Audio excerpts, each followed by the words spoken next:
आज का press conference बुलाएं किस? असल में कल जो है राज्य के सभी सरकारी कर्मचारियों के लिए एक बहुत बड़ा अभूतपूर्व आयोजन किया जाना है, पेंशन जय घोष महासम्मेलन। वास्तव में वर्ष 2004 के बाद जो सेवा में नियुक्त हुए हैं सरकारी कर्मचारी, उनके लिए जो पूर्व से जो पुरानी पेंशन जो चली आ रही थी, सुनिश्चित पेंशन, उसे खत्म करके सरकार ने एक शेयर बाजार पर आधारित पेंशन प्रणाली प्रारंभ किया है। इसमें जोखिम के साथ साथ और भी कई सारी खामियां हैं, जिससे त्रस्त होकर के जो सरकारी कर्मचारी हैं पिछले कई वर्षों से संघर्षरत थे। और वर्तमान जो परिस्थिति है इसमें सरकार की ओर से भी इस पर सकारात्मक रुख दिख रहा है, और उसी के आलोक में हम लोगों ने पेंशन जय घोष महासम्मेलन जो है आहूत किए हैं। यह पेंशन जय घोष महासम्मेलन आपका मोराबादी मैदान के फुटबॉल ग्राउंड में आयोजित होगा, और इसमें पूरे राज्य भर के हजारों कर्मचारी जो है प्रतिभाग करेंगे।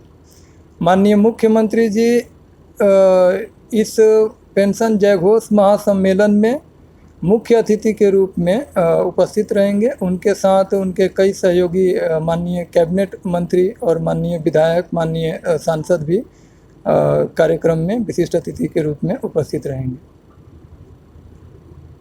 बंद क्यों किया गया था पेंशन को? बंद करने के पीछे एक जो पूंजीपतियों की एक साजिश को हम लोग मानते हैं, क्योंकि सरकार पर जो आर्थिक लायबिलिटी पहले थी, हमारा मानना है और हमारा जो कैलकुलेशन है जो हमने करके सरकार के समक्ष हमने जो रिप्रेजेंटेशन दिया है, उससे स्पष्ट है कि एनपीएस में सरकार पर आर्थिक बोझ और बढ़ा है। तो एक भ्रम फैलाया गया आम लोगों के बीच में कि पेंशन बहुत बड़ा आर्थिक बोझ है, और पूरे जो पेंशन प्रणाली को निजी हाथों में सौंपने की साजिश की गई। तो यह एक भ्रामक जानकारी पर आधारित एक कार्य योजना थी, जिसमें पूंजीपति जो है सम्मिलित रहे हैं, और केंद्र सरकार के योजना को देख कर के राज्य सरकार ने उसको फॉलो किया। लेकिन अब धीरे धीरे जब इसके खामियां जब सामने आ रही हैं, तो सरकारों को भी समझ में आ रहा है कि एनपीएस अपने आप में पुरानी पेंशन से भी ज़्यादा भार है, और कर्मचारी को इसमें सुनिश्चित पेंशन भी हम नहीं दे पा रहे हैं। जब कर्मचारी अपने भविष्य को लेकर के निश्चिंत नहीं रहेगा कि 60 साल के बाद हमारी क्या स्थिति होगी, तो उसके कार्य दक्षता पर भी इसका प्रभाव पड़ता है। उस समय जो सरकार थी, तो क्या आप लोग उस समय मांग नहीं किए थे कि? देखिए, यह तो वास्तविकता है, उस समय तो हम लोग थे ही नहीं। जिस समय सरकार ने बंद किया, बहुत चालाकी से उन्होंने बंद किया। यह उनके लिए बंद नहीं किया गया जो उस समय कार्यरत थे, आने वाले कर्मचारियों के लिए बंद किया गया।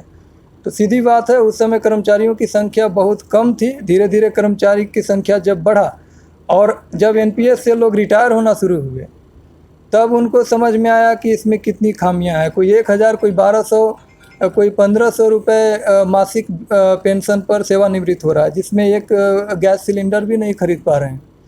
तो वेतन के बाद एकाएक बंद करके उसको इस तरीके से हम देख सकते हैं कि पूरे 60 वर्ष तक हम उससे काम ले रहे हैं, और उसके बाद जो है हम उसको शेयर बाज़ार के हवाले उसको कर दे रहे हैं। तो ऐसा तो हम घर में भी नहीं करते हैं ना। घर में अगर हम पूरा उससे किसी को अगर अपने नौकर के रूप में भी रखते हैं, तो उसे 60 साल के बाद उसका हम जो ख्याल रखते हैं कि पूरा जीवन हमारा सेवा किया है।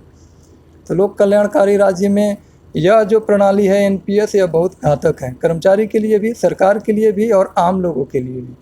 अपना परिचय दीजिए। विक्रांत कुमार सिंह, प्रांतीय अध्यक्ष, एनएमओपीएस झारखंड। जो सबसे बड़ा अंतर है वो है एश्योरेंस का, गारंटी का। नई पेंशन प्रणाली में कोई गारंटी नहीं है, और पुरानी पेंशन प्रणाली में 50 है सेफ्टी, क्योंकि जो भी आपका अंतिम वेतन होता है उसका जो 50% होता है वो आपको पेंशन के रूप में मिलता है, वो गारंटीड रहता है। नई पेंशन प्रणाली में ना एज की कोई गारंटी है। सेकेंड अंतर, जो पुरानी पेंशन प्रणाली है वो 2 चीज़ों से प्रभावित होती है। पहला, जो साल में 2 बार डीए बढ़ता है वो पुरानी पेंशन पर भी इफेक्ट करता है, जो नई पेंशन पर इफेक्ट नहीं करेगा। जो वेतन आयोग आता है समय समय पर, वह भी पुरानी पेंशन प्रणाली पर इफेक्ट करता है, लेकिन नई पेंशन प्रणाली में जो आपके रिटायरमेंट के दिन जो पेंशन फिक्स हो गई, ताउम्र आपकी वही पेंशन रहेगी, चाहे महंगाई आसमान चले जाए, चाहे अंतरिक्ष में चली जाए। दूसरा सवाल ये है कि आपको पता है कि वर्तमान में जो अभी जो सैलरी मिल रही है और उस समय जो पुराने पेंशन का जो सैलरी था उसमें आसमान ज़मीन का अंतर है। तो क्या लगता है कि वर्तमान में सिर्फ आप अपने बारे में सोच रहे हैं या सरकार के बारे में सोच रहे हैं या देश के बारे में भी सोच रहे हैं, क्या स्पष्ट करेंगे? हम बिल्कुल सभी चीज़ों के बारे में बता रहे हैं। बताइए। सैलरी जब भी बढ़ाई गई है उसके लिए कमेटी बनती है और सैलरी बढ़ाने के पीछे कुछ आधार होते हैं, कमेटी की कुछ अनुशंसाएं होती है। आप भी जानते होंगे कि वेतन आयोग आता है और वो यूं ही सैलरी नहीं बढ़ाता है। तो जिस तरह से सैलरी बढ़ी है उसकी तुलना में महंगाई देख लीजिए।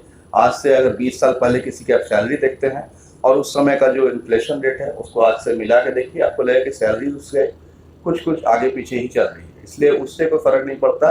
मेरे ही पिताजी कभी 3000 की सैलरी और उन्होंने 250 रुपये को ज्वाइन किया था, तो 250 रुपये सैलरी देने की बात करेंगे तो बहुत ही हास्यास्पद लगे। उनको महीना मिलता था और पहले चले जाएंगे तो 50 रुपये महीना भी सैलरी होती थी। तो सैलरी जो है वो समय के अनुसार जैसे जैसे महंगाई बढ़ी है, जैसे जैसे वैश्विक वातावरण बदला है, सैलरी उसके हिसाब से बदली है। अब आ जाते हैं अर्थव्यवस्था पर।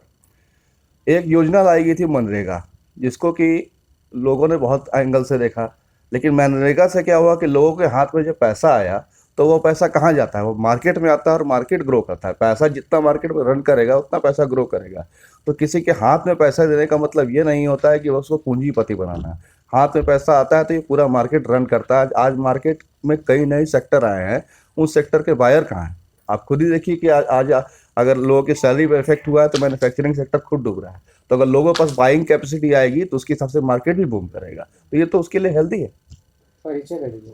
मैं नितिन कुमार, प्रांतीय कोषाध्यक्ष, NMOPS झारखंड।